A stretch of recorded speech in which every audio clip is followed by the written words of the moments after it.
think, okay, we are live now. Great. And I'm just going to go ahead and, oh. Is presented by the California Institute for Human Science, a fully accredited university offering distant learning graduate degrees that focus on mind, body, and spirit. Think, okay, we are live. All right, so that's good. And now I'm going to go ahead and share my screen just to get the countdown timer queued up, and we'll begin that in about 2 minutes. Okay. And so at that point, that's what, now are we live now? If people actually came to Zoom, they'd actually see us and hear us. If people came to the New Thinking Aloud YouTube channel, they will see us. Right. Yes, exactly. Right now. Gotcha. And then in 2 minutes, we'll start the timer, and then we will officially Okay. begin at the top of the hour. So those who are joining, if you Right. want to chat in where you're joining from, and if you have any questions for Christopher and the Association for Research and Enlightenment with Edgar Cayce or about Edgar Cayce, you can chat in your questions.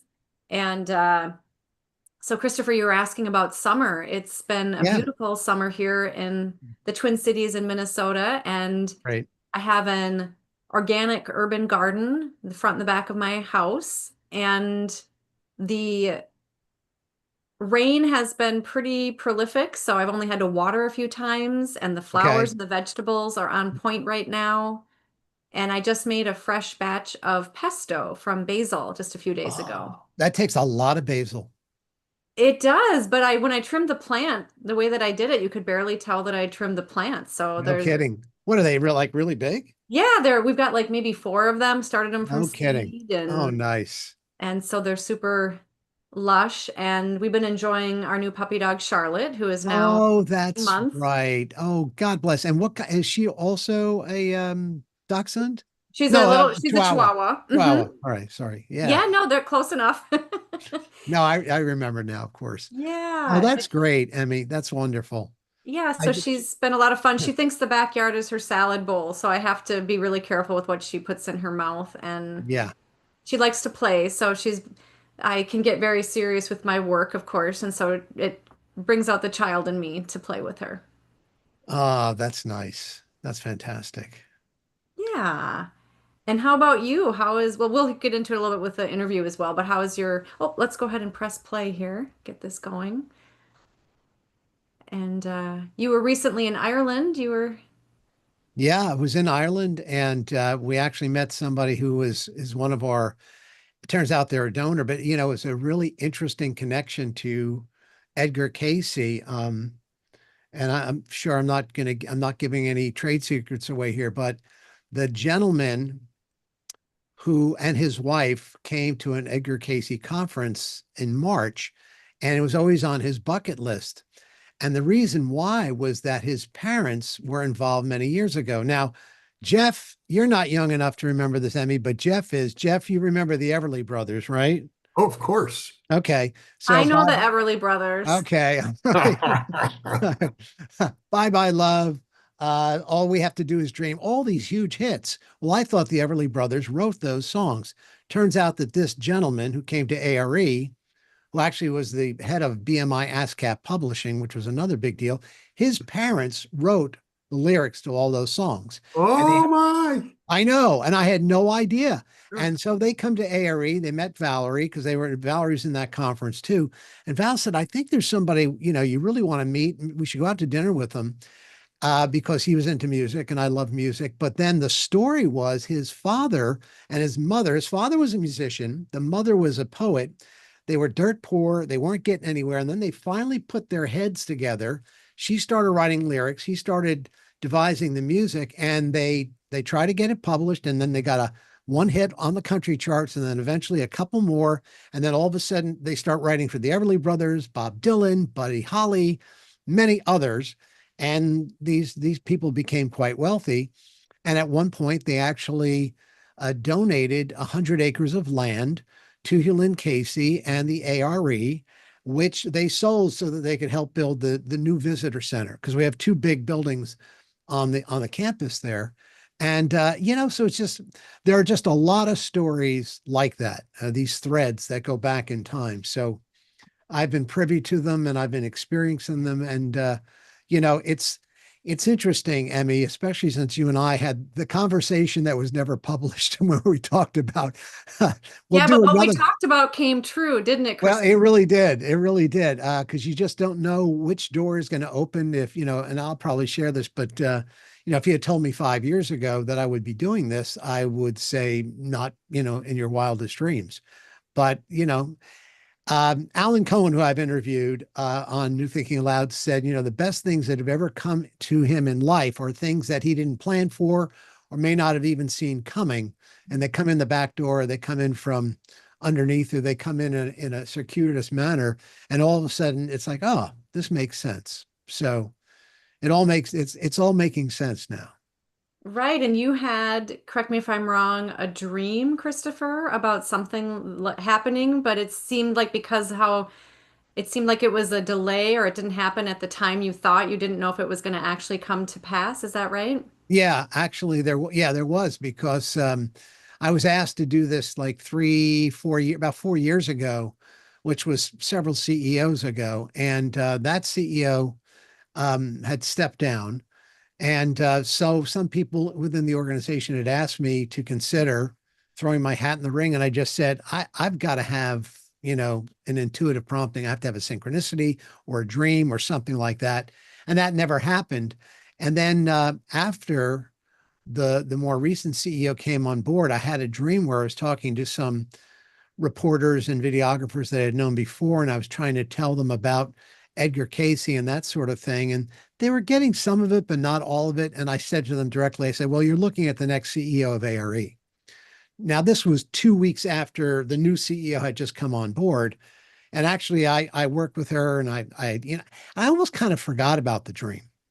And then as things got closer, and this CEO was relieved about a year ago. That's when they started their search, and other people came up to me, and I said, "Okay, now I'm ready to go for the application process. If it works, great. If not, I'm doing a lot of other great things, and that's fine." So I you're recall right. you were very excited about the prospect of interviewing the previous CEO. Yes, actually, here's what's really interesting, Jeff. Um, I did a podcast with myself, Glenn Aparicio-Parry, and the past CEO, and it was great. It was wonderful. Mhm. And I sat down with the CEO a few months before, it was end time for her and their videographer who I've worked with. And we were all terrible that day. I was awful. She wasn't good. The videographer who's normally good wasn't good either. It's like all three of us had some sort of unconscious desire not to get that published. Mm. And so it never, I mean, we taped it, but it was so terrible Yeah. that I was like, oh, this is not going to ever, I was just glad it wasn't a live production. That's all. Well, since you mentioned Glenn Aparicio Perry, I might just add he was over here for dinner last Oh, night. was he really? Yeah, That's yeah, I see wonderful. him on a regular basis. What a great guy. Yeah. Um, and I don't know if it'll come up today or not, but part of the adjunct, of course, to doing this and with New Thinking Aloud has been my book, America's Next Great Awakening. And the one hole I had when I was writing the book is I really didn't have some really exceptional research on the spiritual lineage of Native American Indians and how that intersected with deism and Unitarianism, Freemasonry and Transcendentalism, etc. And somebody from California mails this book to me out of Huh? nowhere, never asked for it, and Huh. said, "I think you'd like this book." And that was the book, the one on politics. Jeff, help me out. Original Original politics. Politics. Yeah, there you go. His And third book is about to come out. He did oh, original good. thinking and original politics, and the trilogy will be complete with original love. Yeah, yeah. I knew he was working on it. I'm so glad it's coming out. Yeah. But his work is compelling. I know you'll have him back on the Oh, minute yes, that gets published. sure. So, yeah, because he's more or less in your neighborhood, more or less. Right, a half hour away. Yeah, it's nice. I really am. One of these days I'll get back to New Mexico. I've been there a couple of times. I love the Santa Fe area, and I've never been to Taos, and I just feel like I need to check that box because there's such a rich history Glenn is the perfect person to take you. And in fact, in June, he took me to Taos. Oh, We did he? spent a weekend there together. He arranged for me to give a talk at the local group for the Institute of Noetic Sciences. And we met a lot of his friends, visited one of the original communes from the 1960s that's still there, still active. Yeah, well, that was I mean, that was a real attractor towards, I wouldn't say the Bohemian movement, but there was an entire cadre of artists and writers and authors, and I mean, some very big ones, right? I mean, Yes. now Faulkner, I think, was there, William Faulkner, or someone was of that. Lots Oh, of very interesting people have been there. Bill Carl Keith. Jung made a point of visiting Taos when he came to the United States. Who was that, Jeff? Carl Jung. Oh, Carl Jung. No kidding. Yeah, Really? yeah. Wow. Yeah. So I've got to get there. And have not been to Los Alamos either. And boy, the stories that have come out about Los Alamos, especially ever since the biopic that they did that won the Best Picture a few years ago. Oppenheimer. You mean? Yeah, yeah. And how when Truman told Stalin at Potsdam, we had this, we have this huge weapon that went off yesterday. Stalin already knew. He Mm, actually had somebody behind the scenes, a Brit behind the scenes. Churchill didn't know, but Stalin did. So mm.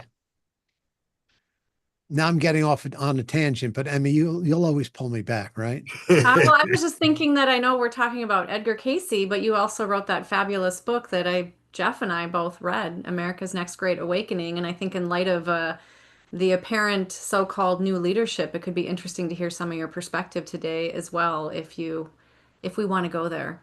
Well, yeah, and I can bring a Cayce perspective to that as well. I mean, Cayce gave, as I said in the book, I believe that the time we're in right now kind of rhymes with the 1930s. And Cayce was, conducting a lot of readings during that time. People asked him about Mussolini and Hitler and America, and some of it's quite compelling. Okay, we're going to begin in just a few seconds.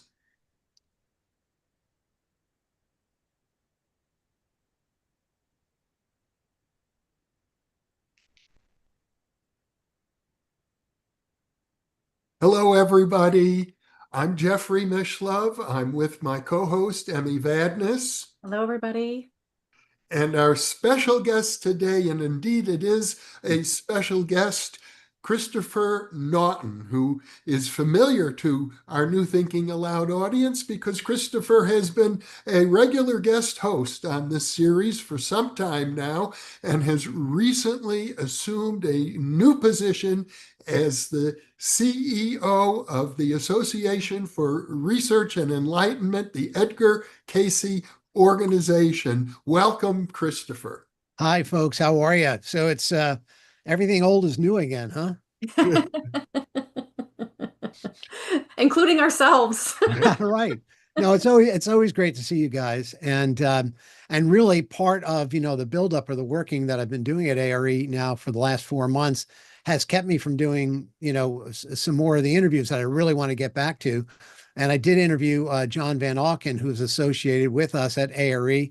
And we had you could probably tell if you watch it, we had a rousing good time, lots of laughter, and lots of interest. What I have found is kind of interesting is that in some ways, Edgar Cayce is a magnet on the internet. And as a matter of fact, A.R.E., we're trying to find ways, basically, because some of our YouTube videos don't get a ton of views. And yet here we are doing the authentic Edgar Cayce work. And then there's a lot of things that have Edgar's name and his face, and some of it's done by AI, and some of it's junk. Some of it's actually quite good.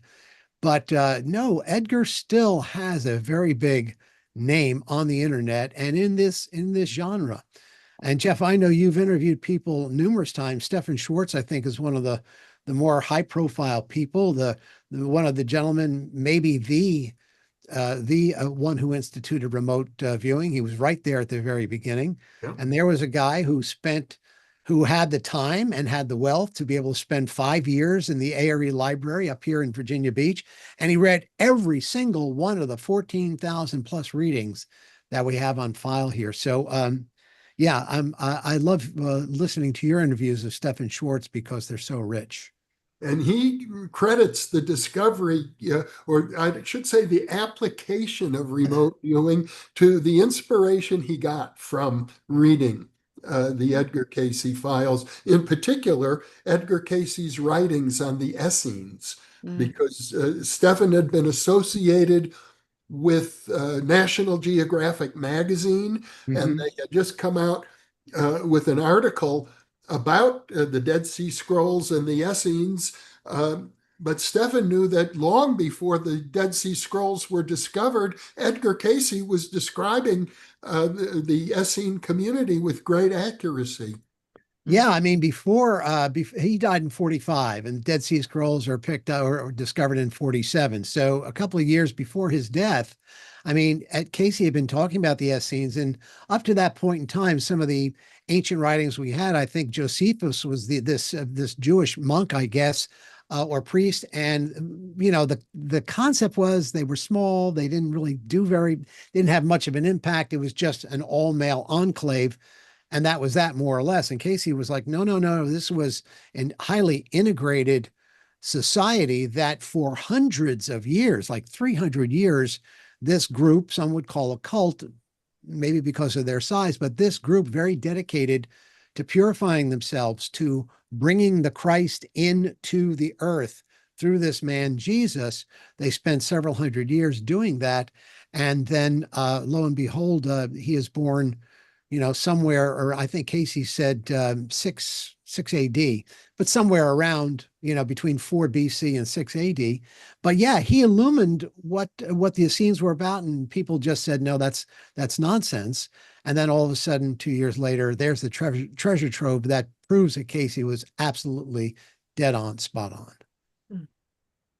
Mm. So that's what launched Stephen Schwartz's career. And of course, we've got, I think, 30 or more interviews with Stephen Schwartz. He's one of the most important figures in contemporary parapsychology. Well, we talk about, and Jeff, you talk an awful lot about, and Emmy, I'm sure you do too. Anytime you've talked to folks dealing with UFOs and UAPs, we talk about ontological shock, right? Yeah. Which in a sentence or two is basically where your worldview or your universal view gets basically upended. And I see Edgar Cayce having done that Mm. in a great respect when he started channeling. And I think even today, what we call a largely Christian nation, although that's atrophying as well, there are two types of ontological shock. One is the way we see Jesus, and the other one goes to the other end of the spectrum, UFOs and UAPs.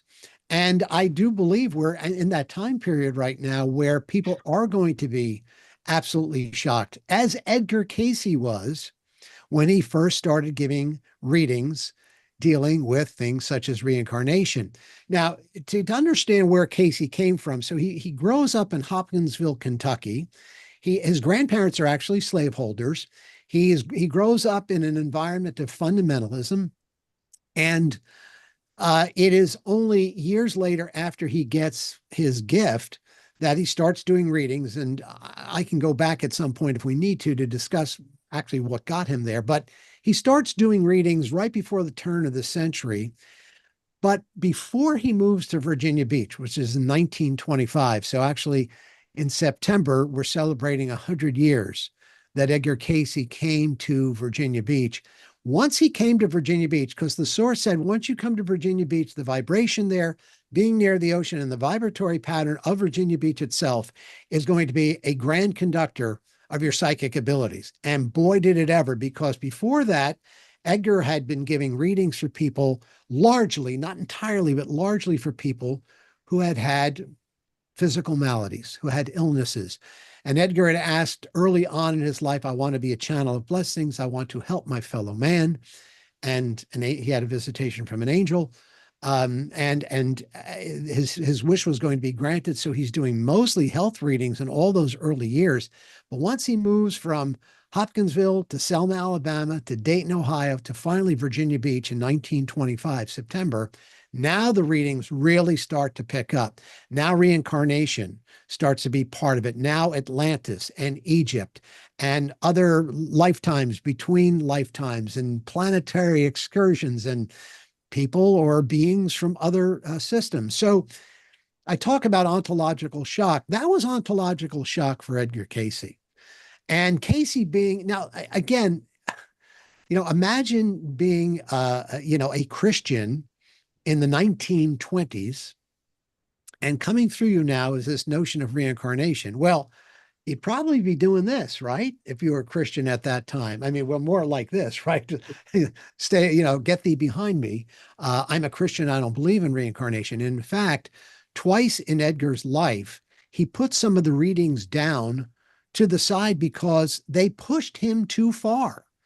And one dealt with reincarnation. And it's interesting that two times in his life where he just said, this is too odd. I want to fit in. I don't want to be seen as a freak, that sort of thing.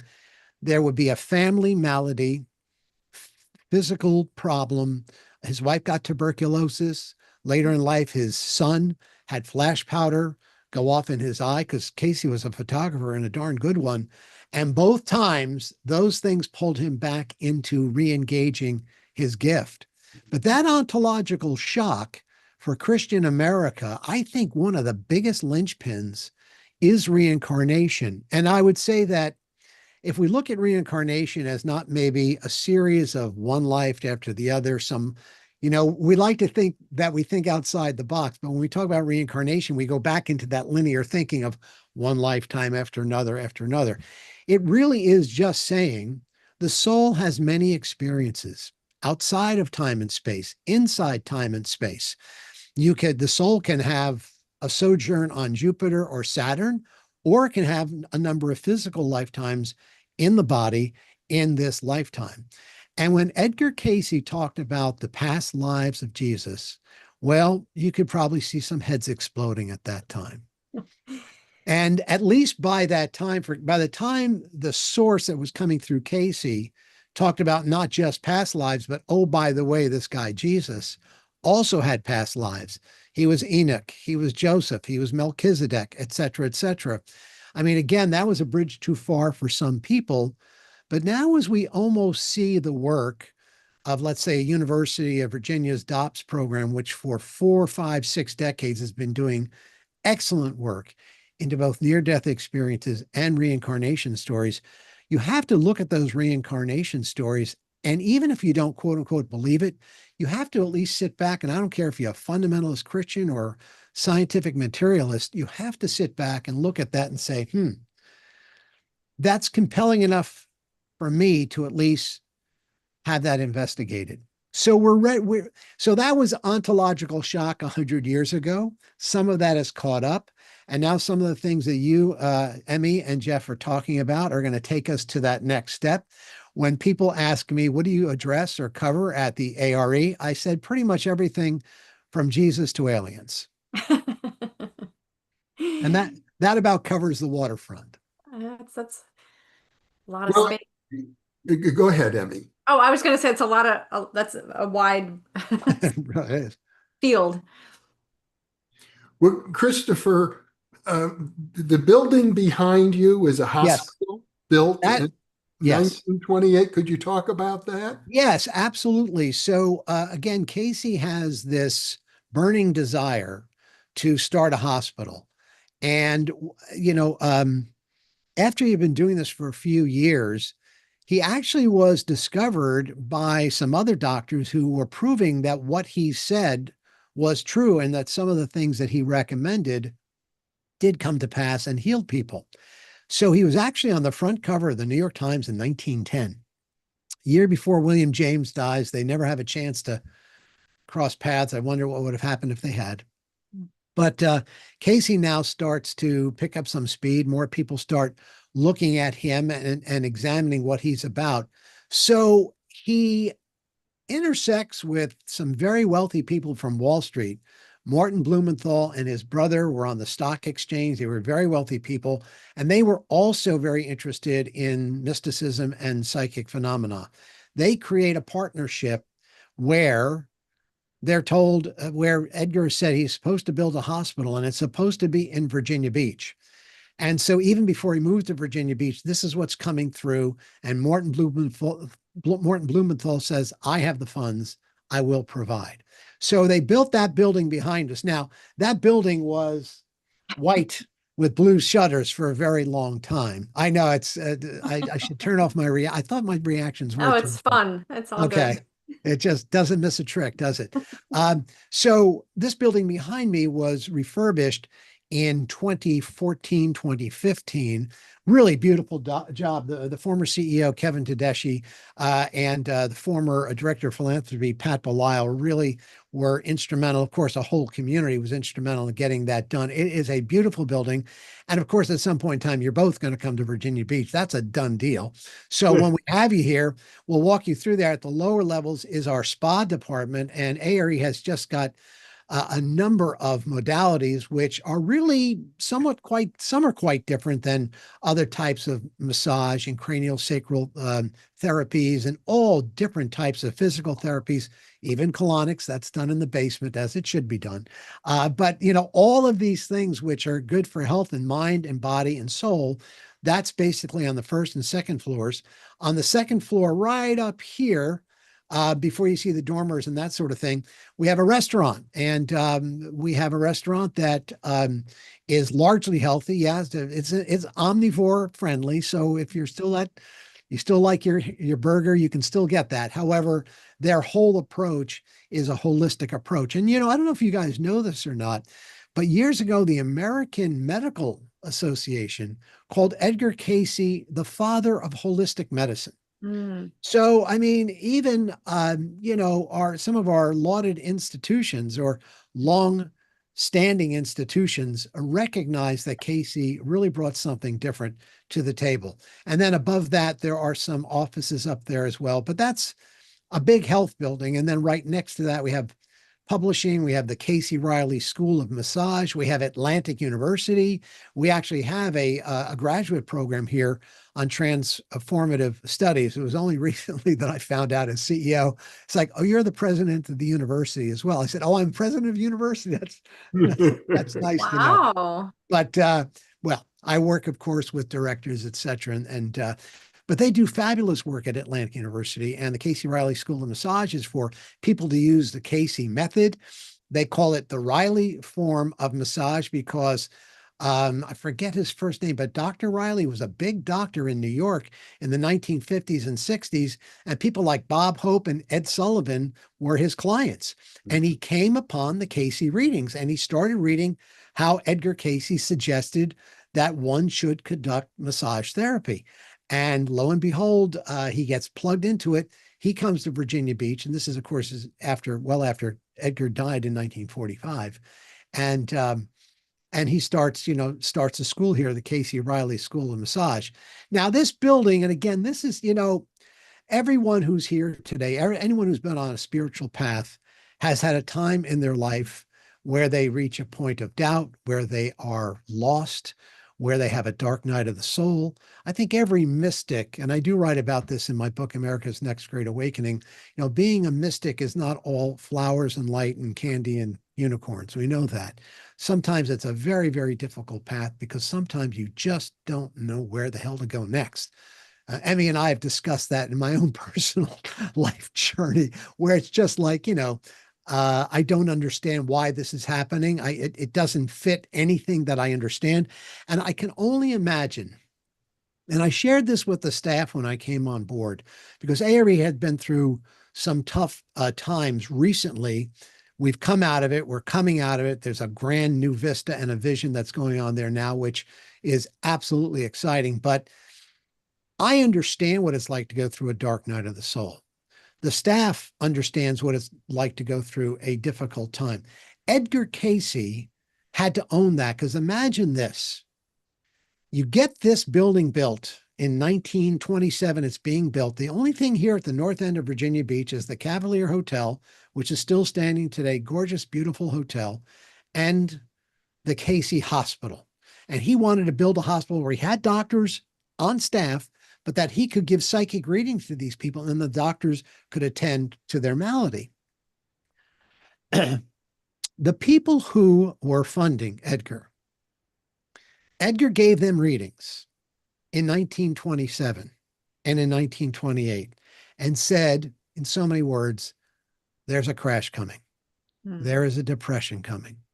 And he talked about it happening in and around 1929. I mean, again, Cayce had some rather astounding predictions.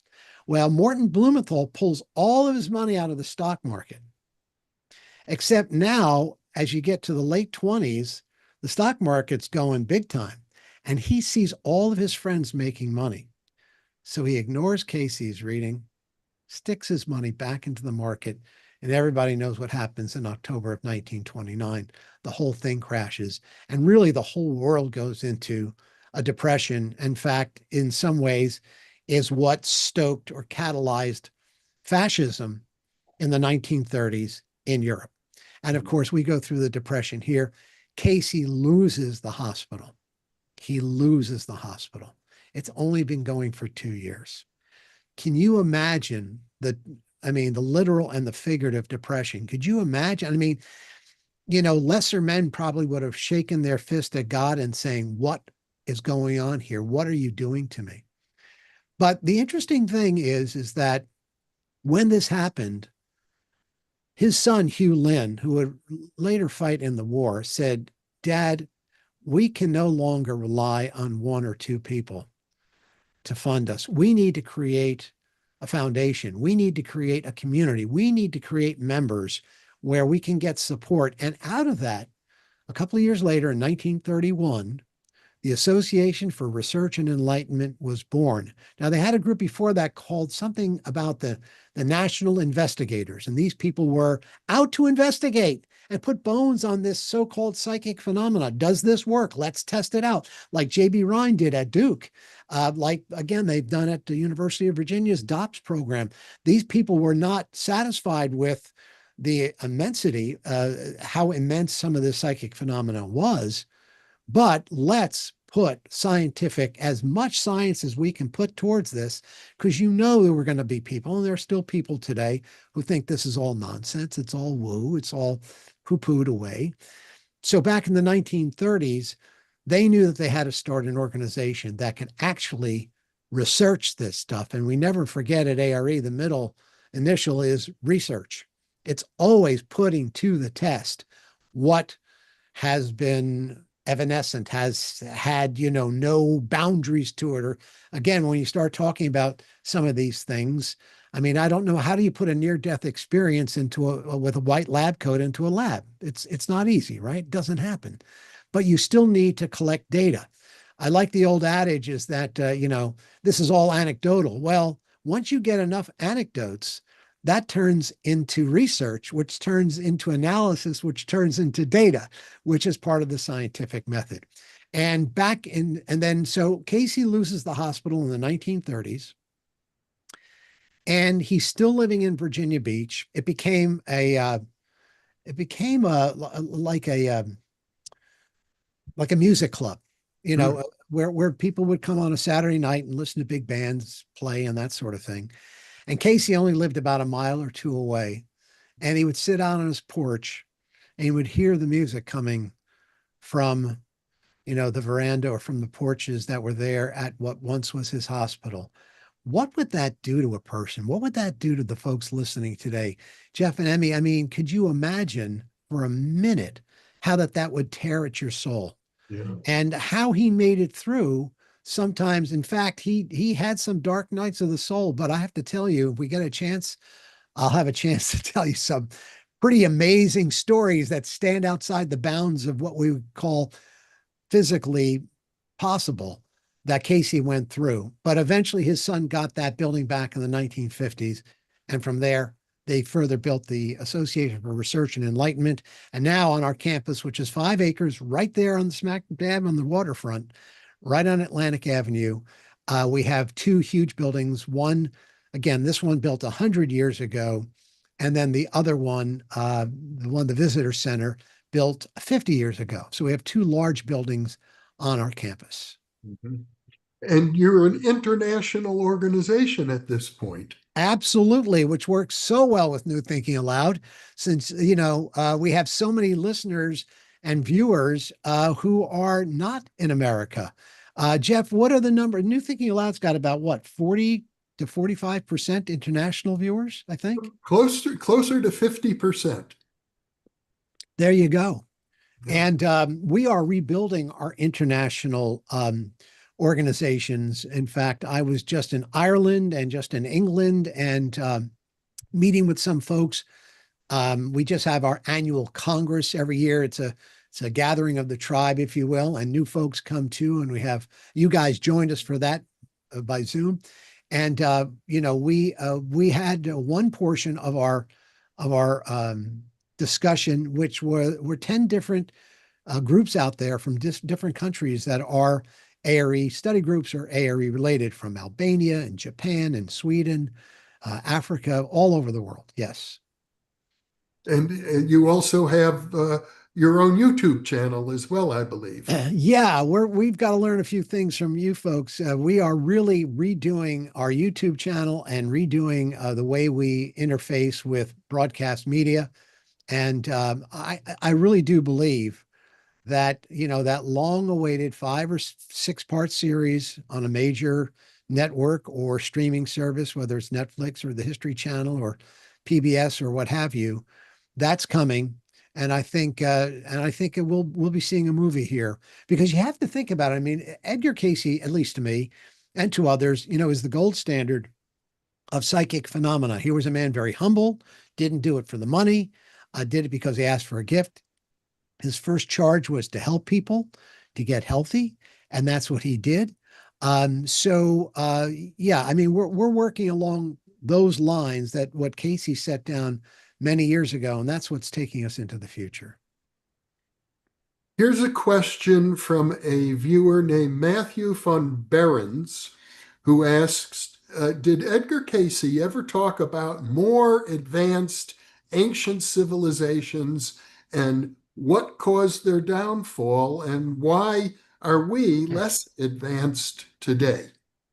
Yeah, and let me just say this also, that, my understanding and knowledge of Cayce is fairly deep, but there are people at our organization. And again, I just interviewed John Van Auken on the New Thinking Aloud channel, and he and Corinne Cayce, a great granddaughter of Edgar Cayce, Kevin Tedeschi, the former CEO, Mark Thurston has been a teacher there for a long time. Some of these folks can name chapter and verse, like a good Baptist preacher can call up scripture, of Edgar Cayce readings. Again, there were only 14,000 of them, but sometimes I think John Van Alken knows all 14,000 and the ones that weren't published.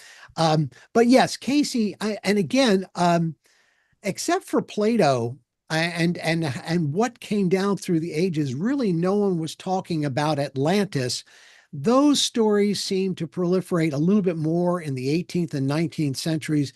But yes, obviously Cayce, and this is also part of him moving to Virginia Beach, where all of a sudden the readings start going outside the bounds of mere physical remedies and diagnoses, where Cayce talks about Atlantis and Lemuria as prior civilizations. And there were, according to Cayce, there was not one but two declinations of Atlantis, and that it's largely due to some of the things we're facing today ourselves: greed, power for power's sake. He called them the sons of Belial, meaning that those people who are in it, I'm only in it for the money, as Frank Zappa once said. They were only in it for the money. They were greedy, avarice, loss of self-control, power, and misuse of technology. And that, especially that second crashing of Atlantis, according to Cayce, when that second civilization, the second Atlantean civilization, went down, and they were highly, highly advanced technologically and to some degree spiritually, but not enough, which cratered that civilization. But some remnants of that civilization remains. And of course, one of the main points, not the only point on the planet, but the main point, is Gaza, the pyramids, the Sphinx. And then Cayce, in many readings, of course, goes on to talk about what they represented, why they were aligned to star systems. And again, no one was talking about those kinds of things back in the 19 teens, 1920s, 1930s. Cayce really is really at the forefront, and also talks about these pyramids and the Sphinx being much older than archaeologists had ever said. And now with what's going with, and Jeff, correct me with the pronunciation of this, but what's going on with Göbekli Tepe in Turkey? Is that how Mhm. you pronounce I that go Blecky civilization? Tepe, I think it is, but I'm Yeah. not sure either. All right, but that goes back. I mean, right now they're saying, "Wow, that's probably 12,000 years old." Well, Cayce Or says, 15. or more exactly. And Cayce said, the pyramids were, I think 12,000 years old. And of course, Egyptian archaeologists laughed at him. But I'll tell you what, Cayce may get the last laugh, especially what's going on the Giza Plateau. So I hope I answered your question. I don't know a whole lot of what Cayce said about Lemuria or Mu. But I'll be doing more research on that because we've got a tour. A.R.E also has a tour company, and we do 4 to 8 trips a year to various sacred sites, some directly connected to what Cayce talked about, but always connected to mysticism. And I've been to Hawaii a number of times, but I've really wanted to drill down on its prospective connection to Lemuria. So maybe I'll get a chance to find out next year. One tiny little point, Christopher. Earlier, I think you meant to say Giza, but you said Gaza. Oh, And okay. Yes, I did say God. But unfortunately, it's so much in the news that it's just bled into my brain. Yes, the Giza Plateau, and the pyramids. And again, Edgar Cayce, some people say would be a little bit out over his skis, but the source was what the source was. He said a long time ago that these pyramids are not sarcophagi. They're not burial places for the pharaohs. They've only found one remains, pharaoh-like remains in a pyramid, and one of the pyramids, not even the Great Pyramid, but in one of the pyramids, and people believe it was brought there. So Cayce was asked, what were these pyramids used for? Now, again, think about where it was, how they were built. And Cayce said that they used audio to actually lift the stone, and they had some sort of technology that could make metal swim. So these things are built, and I think if you talk to most people today, any engineer on the spectrum would say, we cannot make and do what they put together. When you look at the pyramid and how those blocks, many of the pyramids, how those blocks are fit together, you can't even get a credit card between some of the scenes. You have to wonder, how did an ancient people manage to do this? And that's why, and it's, hey, look, I'm very happy for Ancient Aliens and Beyond Skinwalker Ranch because, and many of the programs we watch on the History Channel, The Unbelievable with Dan Aykroyd and The Unexplained with William Shatner, because a lot of the things that were completely outside the purview of the mainstream now is becoming tenable. Now we can at least talk about it, whether it's dispositive or scientifically dispositive. Who cares? Let's go down the road. Let's investigate. Let's see what's there. So here's what Cayce said. And I'm going to get a chance for the first time in my life to go into the Great Pyramid at the equinox next spring. Cayce said that they were centers of initiation. Cayce said, I'm just going to quote him. Cayce said that John the Baptist and Jesus both were initiated in the Great Pyramid. Now, other things have been poo-pooed before that Edgar said, and then we found out later that they were true. And Jeff, I imagine, and maybe you too, Emmy, but I'm figuring since Jeff has been at it longer than you and I have been, Emmy, that he's probably interviewed people who talk about those missing years. The canonical gospels only talk about Jesus going to the age of 12. And then it's like, oh, we lost 18 years, and then 30, and then, the last years of his ministry. Maybe they were excised out. Cayce and other sources have said Jesus traveled the world. He met with some of the great imams in Persia. He met with Hindu and Buddhist priests and monks. He came through Egypt. So again, according to Edgar Cayce, the pyramids were not burial sites at all. They were centers of initiation.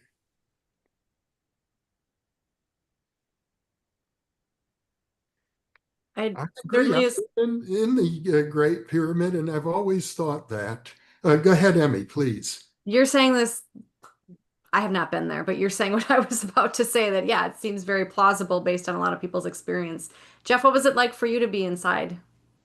Well, I was fortunate to actually be. There is a sarcophagus in the King's Chamber of the Great Pyramid, and I was with a group that had special dispensation to be in late at night when there were no other tourists.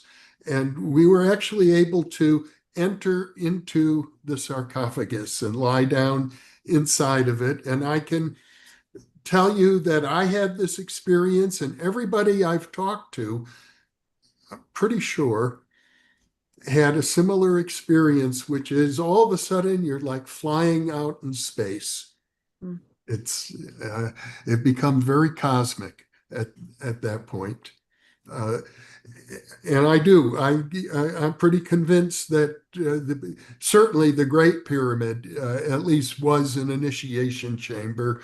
There are a number of little pyramids around the Great Pyramid, and inside of one of them is the pyramid text. It's called the earliest versions of the Egyptian Book of the Dead. Anyway, we're getting off topic. we No, we're on topic, and it's fun to hear personal stories, especially because you're the host and producer of New Thinking Aloud. well, our special guest is Of Christopher. course. Here we've got a question here from Evangelia, who is one of our moderators, who asks, "Can you describe how Edgar Cayce got into his trance states to get his insights?" And also, you mentioned several times the source. What was the source? Well, the source was, he said, his higher self. There was only a few occasions where he was channeling another entity like Archangel Michael. Some of those things happened occasionally, and a few times he was a little bit like Tyler Henry or John Edward, who was like, people would line up like they were getting out of a bus and they wanted to speak through Edgar, to speak to since they were deceased, they wanted to speak to their family members. But the source was his higher self accessing the Akashic records. So it wasn't as if he was channeling, like we had Daryl Ank on. He channels Bashar, who, claims to be an alien from another star system. There are other people who do that. Cayce just said it was his higher self. Now, what Edgar did, just a brief backdrop with Cayce, a couple of things happened to him when he was young. One time he fell off a fence and a nail went into his head. um, Came dangerously close, to getting through the skull and could have killed him. And another time he got hit in the back with a baseball. He was playing monkey in the middle, if you remember that game. And somebody threw a baseball and hit him in the lower back. And he had this very, very strange reaction to it. Well, it was then that when he got hit in the back, he actually went to bed that night. He was acting odd, but he started speaking about what would cure the malady. And his parents walked up to the room and just said, well, let's do that. And he got better. Now, a little bit later in his life, he had lost his voice. He couldn't figure out what was going on. So he actually engaged a mesmerist who put him under. And once he put him under, Edgar could talk fine. But once he came out of that trance state or altered state, lost his voice again. So now we know it's not a physical problem. There's something else going on here. And again, long story short, Cayce starts working with these kinds of things. And what he would do when he finally began doing the readings, when they finally plugged into the fact, wait, this man he's given himself remedies to get himself better. Maybe we can do that for other people. Generally, there would be a reader there, or I would say an interviewer or reader. That was generally his wife, Gertrude. Occasionally, it was his father, Leslie. And then in latter years, or a few years after that, they had a scribe, Gladys Davis. And Gladys Davis was the one responsible for giving us these 14,000 readings. And after Edgar's death, She collected it all. And when you go to the ARE library here in Virginia Beach, you can actually walk through there and see all the leather bound booklets. Obviously, the copies and not the originals. We have the originals in our archives, but every single Edgar Cayce reading that was released, some were not, but all those that were released are there and they were bound. And what Edgar would do would be is he'd walk into the room, he would loosen his tie, he would lay down on his couch, and he would start breathing deeply through his nose. And he would close his eyes and he would do a lot of deep breathing to a point where his eyes would begin to flutter, the REM. You would actually start seeing the eyes flutter. And then when he seemed to be still, his wife would say, "We would like you to examine the body, mind, and spirit of Elizabeth Smith, who lives at 116 Avenue A in Brooklyn, New York." And Cayce would wait a moment or two, and then you'd say, "Yes, we have the body." And then he would go into the reading. And again, these were dedicated to, to people who were suffering in their lives. And so many times, and I've asked Sidney Kirkpatrick, who I think has written the definitive 3 great books. Well, a number of great books have been written, but 3 biographies of Cayce that people may want to plug into. The first one was written while he was still alive. Hugh Lynn's college roommate, Thomas Shagru, wrote an excellent book called There Is a River. And the source said that he should get it published by Simon and Schuster. And you're thinking, well, how's that going to happen? And Thomas Shagru was in New York one day and hails a cab. And guess who's in the car? Schuster of Simon and Schuster. True story. The second book, written by Jess Stern, a newspaper man from New York, The Sleeping Prophet, 1961. And then An American Prophet, written by Sidney Kirkpatrick, who was a best-selling author and wanted to have nothing to do with this stuff. But the woman he wanted to date said, "I'll date you, but we got to talk about this." And years later, kicking and screaming at first, but then he started seeing, wow, this, because he used to say, people who would visit a psychic really needed to see a psychiatrist. Now he kind of thinks it's the other way around. But the reason I bring up Sidney's name is because, he would talk about how Edgar would go into this altered state and how he would basically engage, this spirit. But, the interesting thing about what Kirkpatrick has written and others have written is that, for many years, because what Cayce talked about was so outside the mainstream, they would only talk about what happened in the readings. It's only been in the last 25 years or so that all of the psychic phenomena that swirled about Edgar Cayce's, life, his 3-dimensional living life, that would happen on, if not a daily basis, would happen on a weekly basis, that would take many of us outside the bounds of, is this real or not? And I liken it to some of the people that you've interviewed, Emmy and Jeff, and I have too.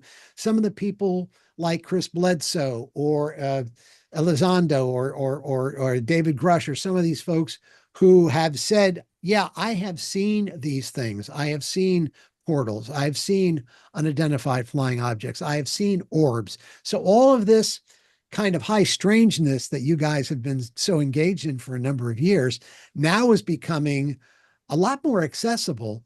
But these are the kinds of things that Edgar Cayce was talking about 100 years ago, including orbs, including near-death experiences. There's some of that too, including lifetimes, between lifetimes here, lifetimes, as I mentioned, on other planets. And again, I'm going to have John Van Auken on again, but John talks about 3 or 4 readings that talk about beings from other planetary systems. So Edgar was ahead of the UFO UAP game as well. So were you suggesting, Christopher, that he would talk about people's lives between lives that might assist them in this lifetime? He would get information on that? Yeah, in other words, because again, since we're souls and spirit, because people are thinking, well, how can you live on Mercury? It's too hot. Well, these bodies can't live there. We get that. Yeah, if you're on Mercury, it would be too hot. If you're on Jupiter, it'd be too cold. But what he would talk about is that sometimes where people had just come from and where they were going to next, whether it was a star system or whether their spirit was going to go to Jupiter or Venus or Mars, it was there to balance out the soul. So a person who might have been a pushover too much in this lifetime might find they need to have an experience with the energy of Mars, what Martian energy is a little bit more masculine, a little bit more warrior-like, etc. So yeah, he would talk about various places you came from or where you're going to next. There's a question here from a person whose YouTube name is Observer, and they ask, was Edgar Cayce what is now considered a remote viewer?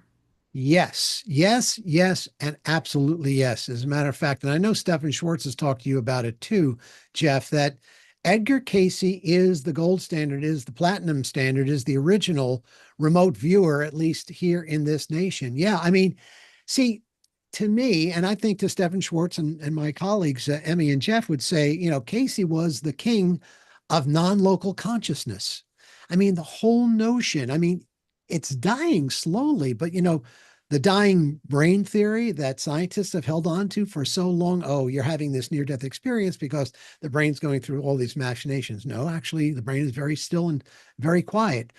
These are, real experiences to the people going through that. So, yes, Edgar literally, I mean, in some of his readings sometimes, because again, when he goes into the altered state, he doesn't know the target, doesn't know the target at all.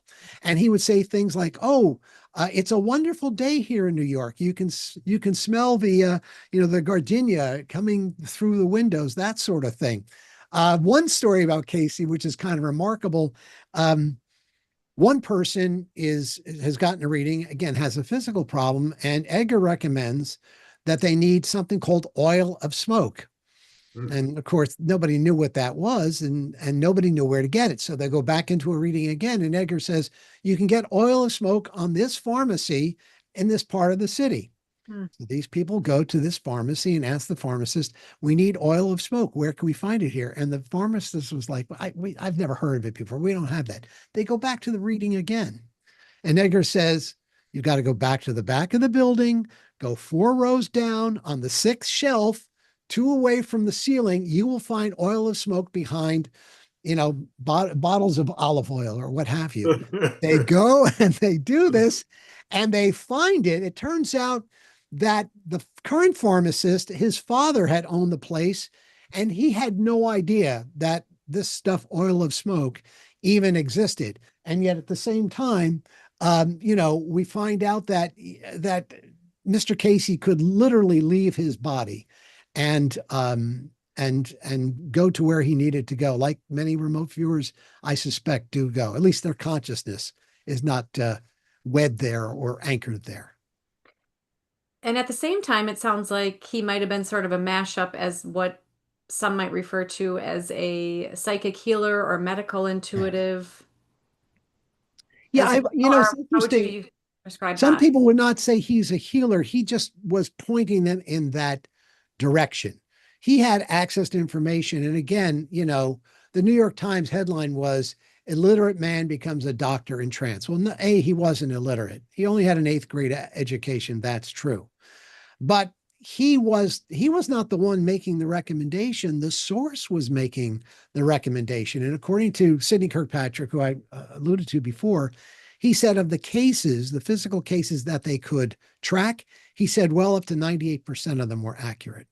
Yeah, that's phenomenal. And that sounds consistent with the work of Wendy Coulter, who is a medical intuitive, and they work very much in the same way, where they receive information. She actually did a research study on it, and I believe that was exactly the pretty close, if not the exact percentage of accuracy for them, where they receive information, essentially do like an assessment for the person, and then they give it to the person where they can bring it to their primary practitioner, physician, nurse practitioner, and some of them work alongside, which I think it sounds like Edgar Cayce did as well with a licensed practitioner. Oh, absolutely. Sometimes, I mean, one of the more famous stories goes back to something that actually Dan Aykroyd, who again joined you guys when we had our annual Congress here at A.R.E. just a couple of months ago. Dan is going to do an episode that is going to include a famous Edgar Cayce story. It's called the Tommy House story. And I think it'll air on The Unbelievable with Dan Aykroyd sometime early this fall.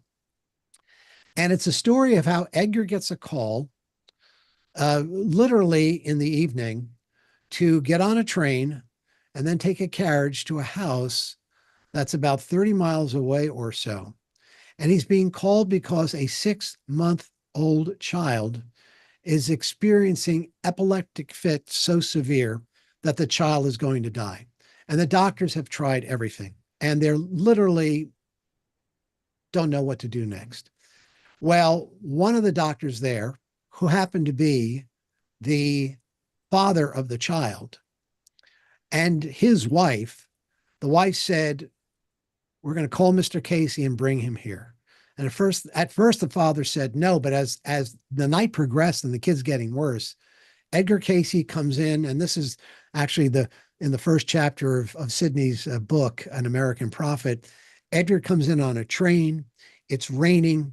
He's not a wealthy man. He has a very thin coat on. You can feel the rain on his raincoat and feel the mud on his shoes. And he comes to the house. He loosens his tie. He goes into a trance. And in that trance, he suggests that they apply belladonna, which is a deadly nightshade, and not only belladonna, but a very high dose of it that could even kill a person. Well, one doctor leaves. The three doctors, one lot doctors doesn't have nothing to do with this. He ends up leaving. The father, who's a doctor, is like thinking, we can't do this. And the mother says, you're going to do it because the kid's going to die anyway. Mm. And again, long story short, they apply the remedy that Edgar Source had recommended. Child ends up living. There are so many stories of people who were up against the wall, people who were in insane asylums, people who were on death's door, who were using all of the medical knowledge of the day to get past this problem. And Cayce would come along with sometimes an outrageous approach. I mean, one of the best examples was his wife, who suffered from tuberculosis. And in those days, if you suffered from tuberculosis, you went to the cemetery, and then you went to what's the word I'm looking for? You went to I've lost it, Hospital. but you'd go to the hospital, and then you'd end up going to the cemetery. So it was really a two-step process. And that was, de rigueur at that time. Most people died of tuberculosis. Well, Edgar had not been giving his readings for a while. Again, he had stepped away. What happens? His wife contracts tuberculosis. So what's he going to do? Because again, she's going to be on death's door. He ends up giving a reading, and this reading suggests that you take a charred oak keg. It had to be oak, and it had to be charred, and you put apple brandy in the charred oak keg, and that she was to inhale the fumes on a daily basis. Lo and behold, she ends up, you know, surviving. So there are a lot of stories like that. There are dozens and dozens of stories that even I'm familiar with, where Cayce came in and gave the oddest recommendations, and people lived. Let me see if I can get my picture of my. Oh yeah. The There we go. hospital. There we Get Edgar Cayce's A.R.E back up there. There's the hospital again. yeah. Is there anybody at the A.R.E who was trained by him, and are you all teaching or training people to practice within the same method he used? Here's the thing. Cayce said that, everything, the things that I can do, you can do as well. I like what Stephen Schwartz had to say. Schwartz had to say when he talked to you one time. I think he was when he was talking to you, Jeff.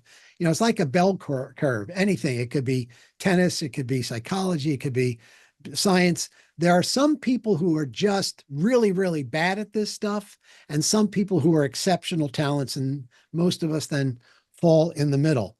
Cayce was, I mean, he was a white crow of sorts, but doesn't mean that there's only one white crow, right? There are other white crows. There are courses that we teach. There are certificates that we offer. There is Atlantic University for people to sharpen their intuition, to yes, become more psychically attuned, remote viewing, etc. Now, no one within the organization has come forth with that kind of talent. I will say this: We do. And, we do open the door up to other psychics, those people who have had, a good track record. We'll have a conference here and we will have them come in 4 times a year. We have a mind, body, spirit fair. Those psychics that we have, previewed and looked at, we let them come in because we're not here to say, oh, Edgar was the only one to do this. Others can do that. I mean, wasn't it Jesus said, all these things that I have done, ye shall do even greater than I have? I wonder where, sometimes Christian America's got to remember that, right? Jesus said, you can do these same things. Edgar said the same thing. And some people do it. I mean, we've seen some people doing NDE readings and, reaching people who have crossed over that absolutely blow me away. But there's not a specific program to say, here's what you need to study to do what Edgar did. Here's a way you can become more psychic, however, and however that might manifest itself, that's the road you would follow yourself. Yeah, and he was called the sleeping prophet because he would go into essentially like a hypnagogic state. Is that right? Where he was, would you say like he was almost asleep or just, well, He was he had rapid he eye was movement. He was asleep. Yes, he was completely out. In fact, early on, and he got rid of these people right away. But early on, the doctors were so amazed. They stuck like pins under his nail and they pulled off a toenail. Oh my. And there was, I know, Jeff. I know. Can you believe it? And he did not react. Science, all for the name of Oh, science. no. But once he came out, he was plenty pissed, as he should have been. Yeah. And at that point in time, of course, he cut any ties he had with those people. But so he didn't feel those things when he was in that altered state. He literally was out. And, there's a lot of different reasons people say that, but I think especially at that time, and I know there are some channels who are awake and they can hear the voice and they'll say it. But in those days, I think you had to have some distance between yourself, your conscious mind, and your gift. I mean, I think if that information came through his conscious mind, he probably would have dismissed it. There are times he dismissed it, even though it came through his unconscious mind. But yeah, that's what he did. And was that something that he just developed on his own? Did he have anybody teach or train him, or how was he inspired to do this? Well, he was inspired to do it because of what he was going through personally. Again, I mentioned earlier, he lost his voice at one point in time and he couldn't figure out what was going on. So he would invite mesmerists in to put him in a hypnotic state. And the one time he did get his voice back during hypnosis. So they found out like if we put him under, we can probably figure this out. And when they put him under a couple of times, one time a voice started speaking about Mhm. what in fact, how to bring his own voice back. Because they'd put him under, he'd speak while he was under, and he'd come out of the hypnotic state and he would no longer be able to speak. So one time they did it, he started speaking. So once they found out that wow, he actually has, and again, he had shown that as once or twice as a young kid, but no one ever knew how to harness that or to try to use that energy. But he actually did speak in an unconscious state once or twice about how to heal something within his body. So it started as a self-evaluation and what can be done for himself. And then it went to other people and on it went. And then finally, he was working with doctors, some who were not to be trusted, others who were to be trusted. And then it grew from there. Right. And on New Thinking Aloud, Jeff and myself and you have talked with, interviewed many people who talk about, and Jeff has written a book, I have as well, about one of the main ways to connect with your intuition and psychic abilities is to quiet the mind. So he had a personal Yeah. experience and he was really, sounds like he really opened to a lot of information through that process. Well, again, long before the Vedas became more widely known, long before the Maharishi said, yes, meditation is good for you, Edgar was suggesting that people should be meditating. I Mhm. mean, again, here's a Christian mystic in the 1920s who heard of meditation in mainstream America, religious America, back in the 1920s, 30s, or 40s. Absolutely infinitesimally small numbers. But yeah, Edgar said that quieting the mind was a key to living a much happier life. And look how prevalent meditation is today. I would dare say, Jeff, that most of your audience are meditators or have been meditators or at least have, engaged in quieting their mind. Yeah. We have a question here from one of our regular viewers, Andrei Slavash Krasowski, Mhm. who asks, do you know if Cayce referred to esoteric or occult traditions that were popular during his lifetime, such as the Golden Dawn or anthroposophy or theosophy? Yes, there was. He referred to Andrew Jackson Davis, and I never knew who Andrew Jackson Davis was, but apparently he was involved with, the Fox sisters and spiritualism. And look, I know spiritualism gets a bad rap, and in some instances it deserves a bad rap. Bad pun there, right? Bad wrappings. But it does have, spiritualism earned some of that bad press because of there were so many charlatans. However, there were some genuine channels, and Andrew Jackson Davis was one of them. And spiritualism actually helped women come forward to become priestesses, to become clerics at a time when 99% of American churches, you had to be a male, and unless it was a black church, a white male, and a conservative Christian. So he did refer occasionally to other esoteric sources, but he never crossed paths though with William James or uh, you know, William Henry Alcott. There were some people that he just missed, and it's always interesting to find out, why that happened. I mean, he did cross paths with Harry Houdini. He did cross paths with Hugo Munsterberg, who was the dean of psychiatry at Harvard, who had succeeded William James and was actually did not believe in this kind of nonsense and wanted to prove Cayce wrong, and actually traveled from Cambridge, Massachusetts to Hopkinsville, Kentucky, unannounced, just so he could prove that Cayce was a fraud. He came into Cayce's house and said, "Where's your crystal ball? Where's your floating table?" And Cayce had none of that. He did say, "We need to keep our voices down because my wife in the next room is recuperating from tuberculosis." And Munsterberg spent the entire week there talking to Cayce because whereas Cayce's wife lived, Munsterberg lost 4 people in his family to tuberculosis. Mm. So I went outside the bounds there a little bit, but those were some of the amazing stories that Cayce plugged into with other people who believed either similarly or had other insights into spirituality, but may have never crossed paths with them. Here's a question from David Wood who asks, Cayce uh, gave predictions and prophecies. Do you think he was born into this world so as people can hear these predictions with the hope that we can change a timeline? Yeah, this is a great, great, great question, and one that I know people wrestle with. I don't wrestle with it too much, and I'll tell you why.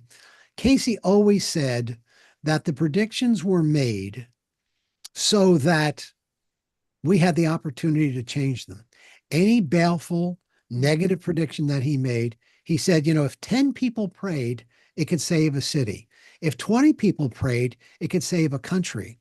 Now, Cayce predicted the First World War, the Second World War, the Depression. He predicted racial tension in America. There are a lot of baleful things that Cayce predicted. He also predicted what looks like hyper climate change, back when climate change wasn't a thing in the 1920s, 30s, and 40s. So there are those predictions, and some of them came true. But Cayce was always famous for saying, it's like a football game. There are 22 players on the field. If you change one of those players, it could change the outcome. But I also think that Cayce's predictions are there because sometimes humanity seems to go through lessons, and some of those lessons sometimes can be baleful. I mean, pregnancies are not always fun things to go through, but they do elicit something greater. And I think Cayce was not always saying, hey, you know, all of these, some of these things may come true, but it's not so much maybe stopping them entirely, because some have come true and some will probably come true. But how are we going to show up when they do come true? And, I write about this in America's Next Great Awakening. The way I see it, we're going through a cycle that's very similar to what we saw at the time of the American Revolution, the Civil War, and World War II. Historians have said it. Some exceptional historians who I've interviewed have said it. Some professional astrologers have said it. This seems to be a cycle that we go through every 80 to 90 years, or about the distance or the time of a human lifetime. And we happen to be in that again. I don't think we get through this time period with climatological, social, cultural, and political polarization without a couple of, bumps along the way. But the question is, how are we going to show up? Now, I think Cayce would also endorse us right now at this time when it comes to predictions. To me, it's like concrete that's being poured. Well, concrete starts to, you know, become stronger and stronger, and starts to basically dry and form. And it basically is a done deal.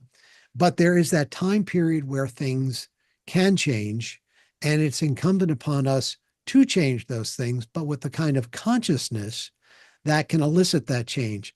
For example, how did Gandhi get the British out of India? He didn't have money. He didn't have an army.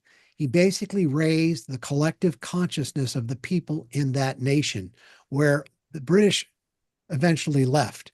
For those Americans who are panicking because of what's happening here, either politically or culturally or climatologically, I don't think fear or panic is anywhere in the equation to take us to the next step. I think either changing the reality, changing the prediction, or at least steeling ourselves and being courageous for whatever comes down the pike is probably what Edgar Cayce would have suggested. Here is a question from Pablo Giralda, one of our volunteers, who asks, are there any of Cayce's predictions, I imagine there are many actually, yet to be fulfilled? It's a great question. Well, yeah. I mean, he said that Atlantis would show up again.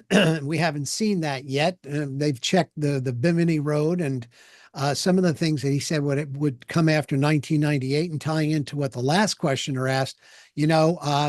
Cayce did talk about time, so to speak, on the other side, and I know other psychics have as well.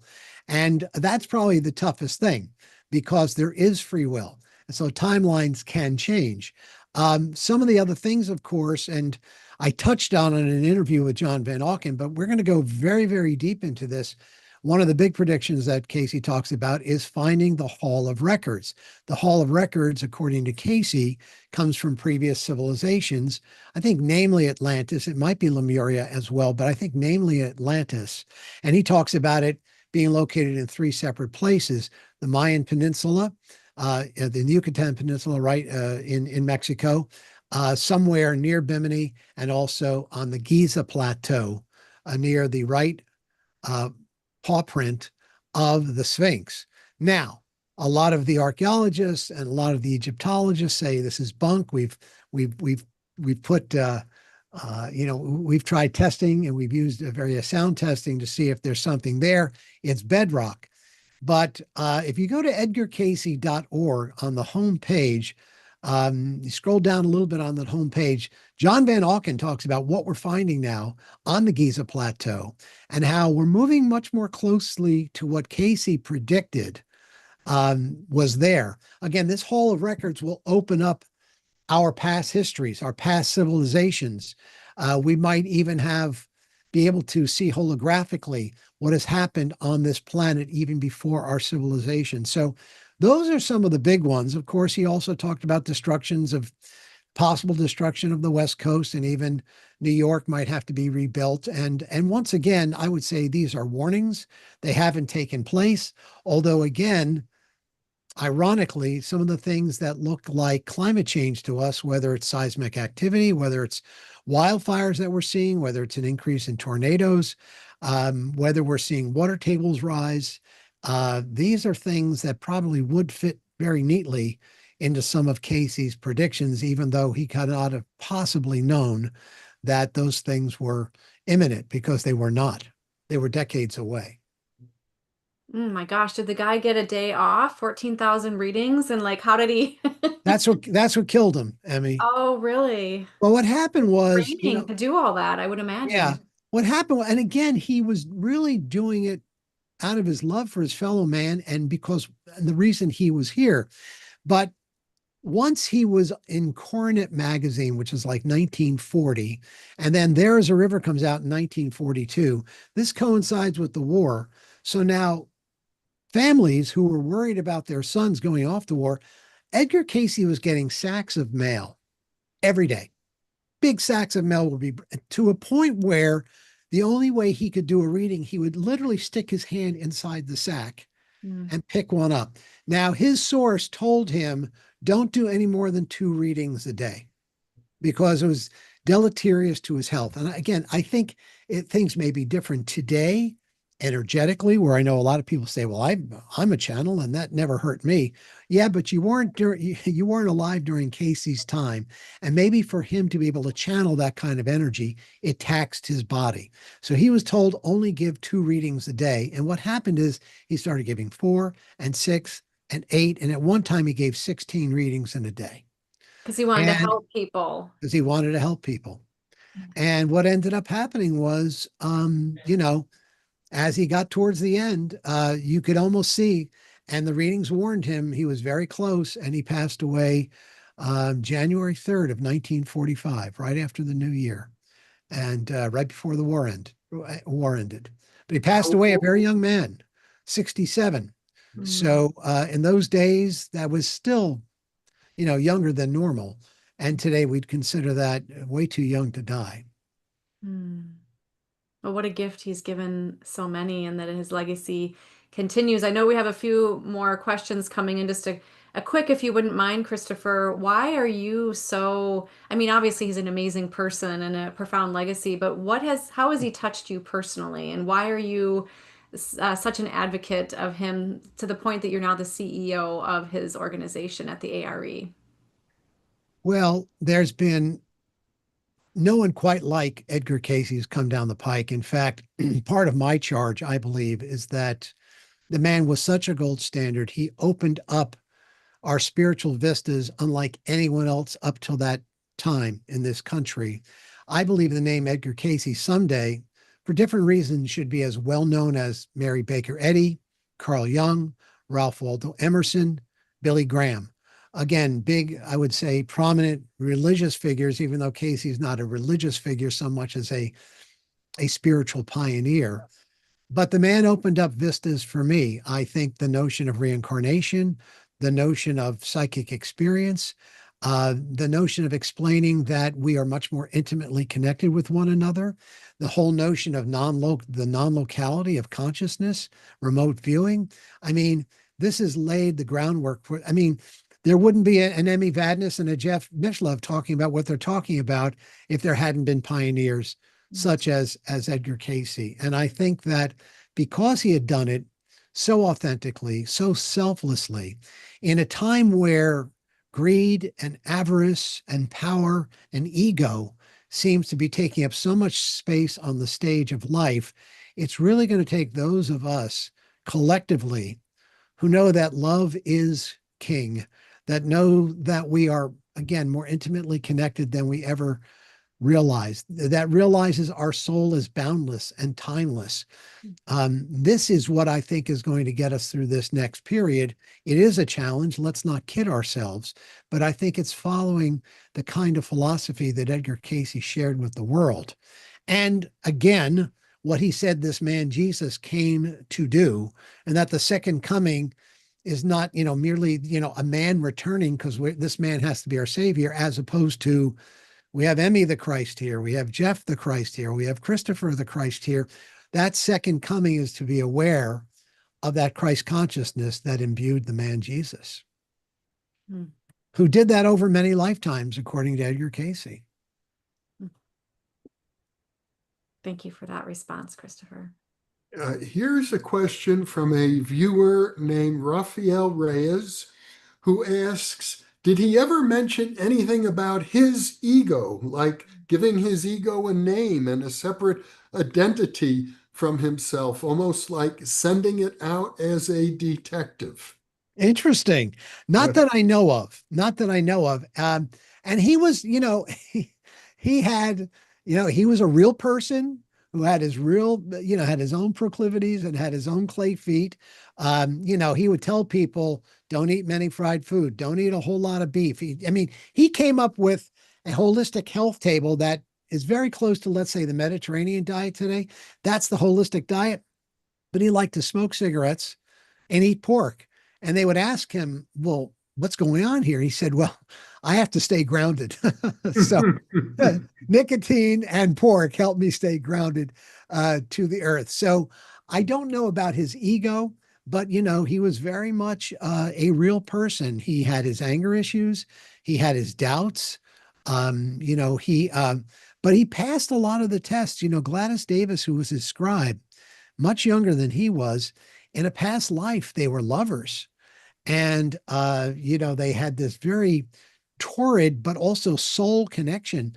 But in this lifetime, they were charged. That wasn't part of the expression. So that must have been really, really hard for him and hard for his ego and his, personal self. But again, he was always about doing more than that for his fellow man. And again, he could have gotten very wealthy on this, Mm. but he never did. Mm. And you mentioned earlier that he talked about extraterrestrials. Can you amplify that? And again, that's why, and I will get back to the entire group that's watching when I have John Van Auken on again. But John talked about that, and he's done a deeper research, but he talked about a Mayan priestess. And he said this Mayan priestess in a previous life came from a star system far away. So there are only 3 or 4 readings that talk about life on other planets, lives that would intersect with humanity at some point in time. He did reference like a galactic civilization, but A, I don't know the specifics, and B, I don't think there's a whole lot of it, but it is there. And as you and I, Jeff and Amy, we all know, if we're going to talk about the frontiers of consciousness, we do need to talk about Jesus to aliens. We do need to talk about UFO and UAP phenomena. Because if we're not the only ones in the universe, again, you talk about ontological shock.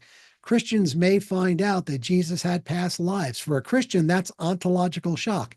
We may find out from the David Grushes of the world or the Jake Barbers of the world that we do have technology and biologics. That may be right around the corner. We can no longer dismiss that the way Christians dismissed Jesus having past lives. Now, 100 years later, we go, yeah, that's quite plausible. That ontological shock for Christians, for scientific materialists, for fundamentalism of any stripe, buckle yourself up because things are going to change. Mhm. You mentioned that Cayce was raised as a fundamentalist. Yes, he was. And the 2 things that Edgar Cayce transcended in his lifetime, we, at least certainly in our nation, 2 things that he overcame was fundamentalism and racism. So, and how some of those things are paired together, and some of that we see in Christian nationalism today. But as I said, his grandparents, they didn't have a big antebellum plantation, but they did have a few slaves. He grew up with a father who was a racist. Let's just call it what it is. He believed that Black people were inferior, and his aunt, who was big time into fundamentalism, who lived with Edgar when Edgar was a small boy. He had a great relationship with his grandfather. And his grandfather, I think, had some psychic proclivities as well. He sees his grandfather get thrown from a horse and die. He witnesses this. But several days later, he's in the barn and he's talking to his grandfather as if he had never left. So, as a 5, 6, 7-year-old child, he starts sharing this with his family, and they think it's the wild imaginations of a 5 or 6-year-old. But then he starts telling some stories from long ago and some of the family secrets that only the grandfather would have known. And now they're getting spooked.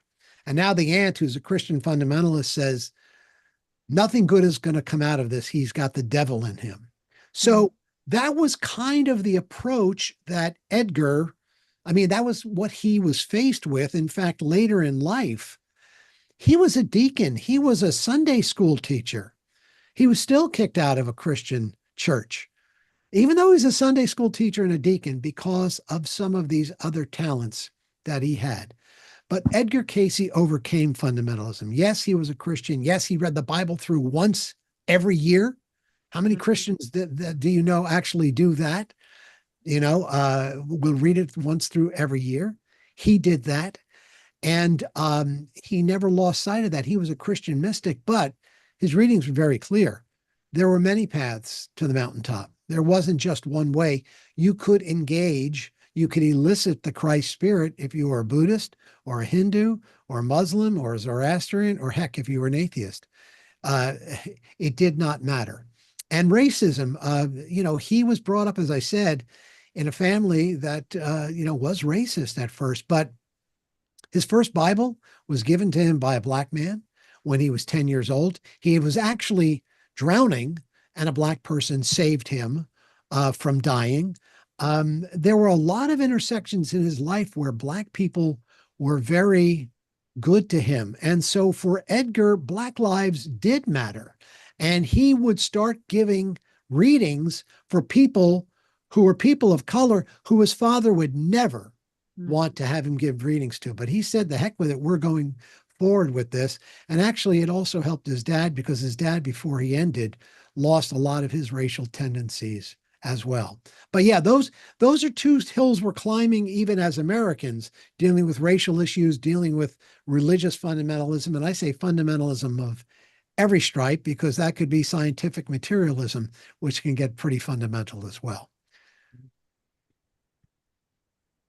I have a question here from a YouTube viewer whose YouTube name is Cinderella, who asks, is the A.R.E. doing ESP testing?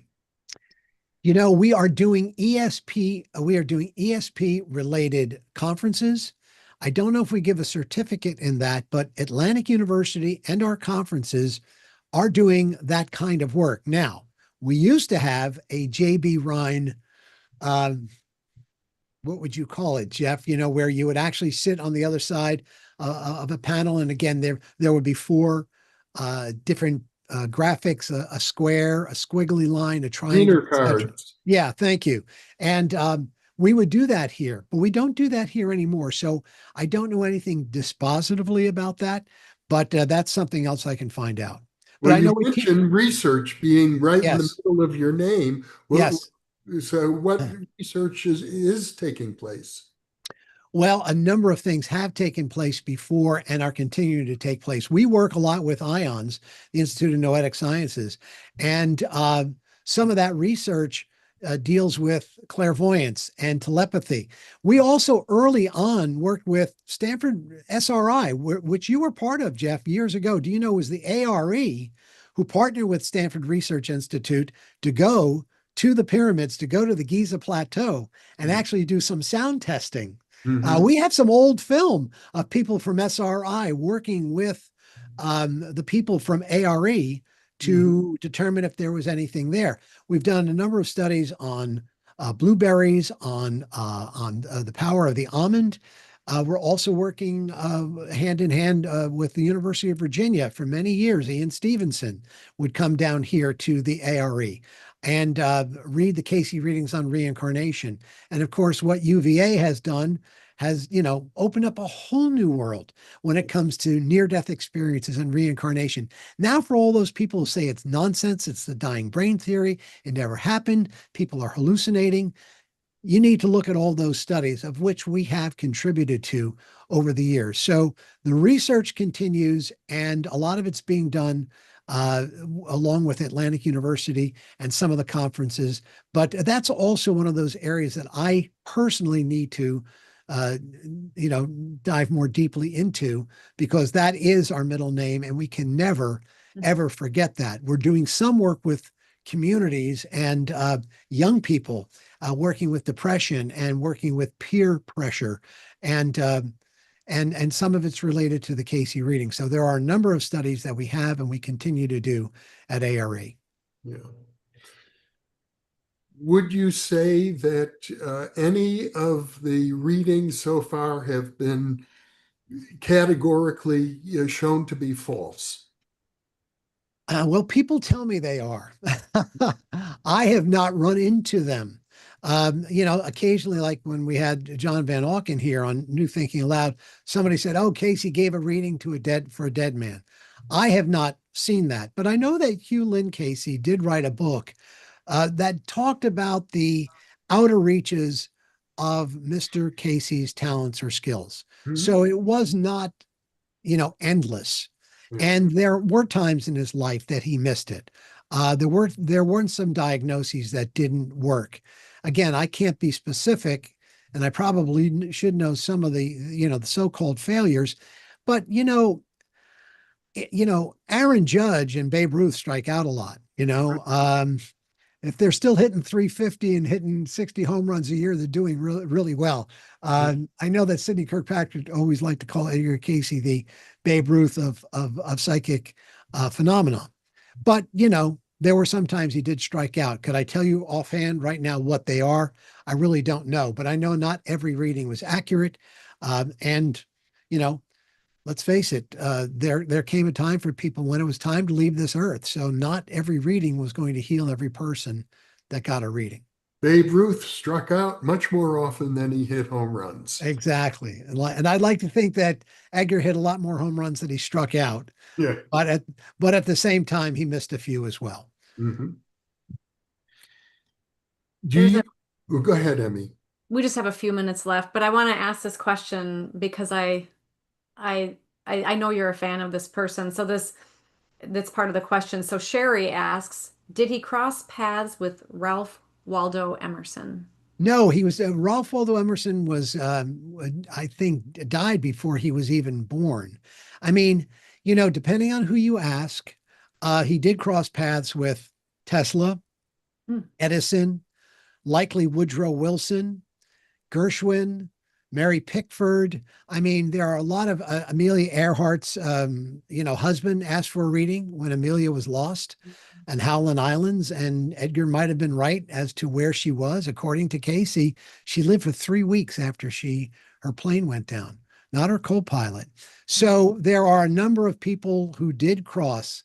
Edgar Cayce, in some ways, I call the Forrest Gump of the psychic world, because he did cross paths with so many people. People would just, in some ways, would just show up. Um, Harry Houdini is a good example. Dwight L. Moody, who was the Billy Graham of his day, he actually talked to Dwight L. Moody and asked him, I've got this talent. What do I do with this? And again, as a Christian, he said, well, I don't understand it, but keep doing what you're doing. Apparently, it's a talent from God. Hmm. Well, Christopher, it has been a real joy to be with you today. There's so much depth in the Edgar Cayce work. I think we could have conversations like this over and over and over again. Edgar Cayce is a towering giant in the parapsychological vistas of certainly here in North America, but really worldwide. And for us to have one of our own hosts on New Thinking Aloud assume a position of such authority and responsibility as you have is, I have to say, from the point of view of New Thinking Aloud, it's a blessing. And Well, you guys have been a blessing to me. And I do want to tell folks that, first off, go to edgarcayce.org. We are in the process of changing a lot of things on our website. But, some of that continuum that we talk about here, Jeff, again, Jesus to aliens, but everything from the, specifically spiritual to the high strangeness, you know, a lot of people have said, well, Edgar Cayce or A.R.E is a bit of a museum. Here's the thing. It's two things if you look at both ends of the spectrum. One is that it is a museum and we're creating a state of the art museum. So when you come to Virginia Beach, we're hoping you'll actually hear Edgar give readings. You'll actually may even be able to see it because we're trying to work with holography. But, at the same time, we realize that A.R.E is always going to stay on the cutting edge of consciousness studies. What is the next frontier? And that's been my blessing working with you folks. Because, Jeff, back in the 80s, when you're talking to people who are purely spiritual, they could have been monks or priests or spiritual figures. And then you're talking to the likes of John Mack and Terence McKenna and other people into high strangeness. You were, riding both ends of that spectrum for a long time. And that's part of my charge here at A.R.E is that we're always going to stay on the cutting edge of consciousness studies, of spiritual exploration, of the deepest dynamics of love, and at the same time honor the past of who Edgar Cayce was and is today, because we're living in the most challenging times, but also times of great opportunity. So I'm honored to be here too. And we obviously planned this before we became physical. I'm absolutely convinced. Love that. I love that. Well, let me make one little announcement, if I may, because this is very recent. We here at the New Thinking Aloud Foundation have just released the fourth book in our New Thinking Aloud dialogue series. It contains 16 of my interviews with Charles Tart, who was one of my professors when I wrote my dissertation in parapsychology at UC Berkeley, from which I graduated in 1980. Truly a giant in the field of consciousness, and so it's a very heartfelt book from my point of view. It is now available on Amazon. Wonderful.